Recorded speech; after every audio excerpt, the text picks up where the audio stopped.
சமக்கர சிக்ஷா திட்டத்தின் கீழ் அதனுடைய நிதியை சீக்கிரமாக விடுவிக்க வேண்டும் என பிரதமர் மோடிக்கு முதலமைச்சர் ஸ்டாலின் அவர்கள் கடிதம் வாயிலாக வலியுறுத்தியிருக்கிறார்.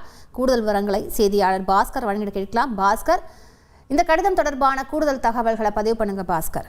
தேசிய கல்விக் கொள்கையை முழுமையாக அமல்படுத்தி மும்மொழி கொள்கையை ஏற்கும் வரை தமிழ்நாட்டில் இந்த சம்கா என்ற திட்டத்தின் கீழே நிதி விடுவிக்கப்படாது என்பதை மத்திய கல்வி அமைச்சர் தெரிவித்திருப்பதற்கு தமிழக முதலமைச்சர் ஆழ்ந்த கவலையை தெரிவித்திருக்கிறார். இது தமிழ்நாட்டில் இருக்கக்கூடிய மாணவர்கள், அரசியல் கட்சிகள், பொதுமக்கள் மத்தியில பெருந்த கவலையை ஏற்படுத்தியிருக்கிறது, ஒரு கொந்தளிப்பையும் ஏற்படுத்தியிருக்கிறது அப்படிங்கிறத தமிழக முதலமைச்சர் இந்த கடிதத்தின் வாயிலாக சுட்டிக்காட்டியிருக்கிறார். தமிழ்நாட்டினுடைய கல்வி மற்றும் சமூக சூழ்நிலையில இருமொழி கொள்கையை தான் நீண்ட காலமாக பின்பற்றி வருகிறோம். அதுல ஆழமாக வேரூன்றி இருக்கிறோம். அதை பின்பற்றுவதால் தமிழ்நாட்டில் எப்போதும் பின்பற்றுவதில் உறுதியாக இருக்கிறோம் அப்படிங்கிறதையும் இந்த கடிதத்துல குறிப்பிட்டிருக்கிறார் தமிழக முதலமைச்சர் மு.க.ஸ்டாலின்.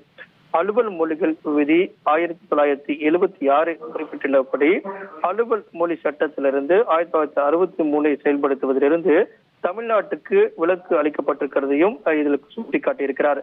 நவோதயா வித்யாலயா பள்ளிகள் போன்ற மத்திய அரசினுடைய பள்ளிகள்ல மும்மொழி கொள்கையில் பின்பற்றுவதால் தமிழ்நாட்டில அவை நிறுவப்படவில்லை, அதனால்தான் நிதி கொடுக்கப்பட மாட்டோம் அப்படிங்கிறத ஏற்றுக்கொள்ள முடியாதது.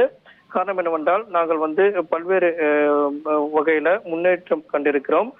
தமிழ்நாட்டில் அடைந்திருக்கக்கூடிய மகத்தான முன்னேற்றத்தையும் அதற்கு வித்திட்டிருக்கக்கூடிய முன்முயற்சிகளையும் காண முடிகிறது.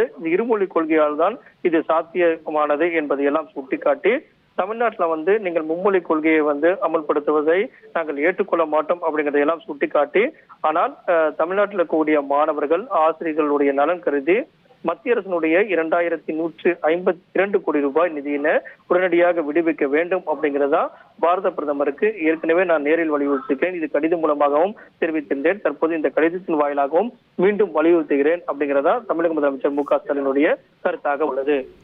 கூடுதல் விவரங்களுக்கு நன்றி பாஸ்கர்.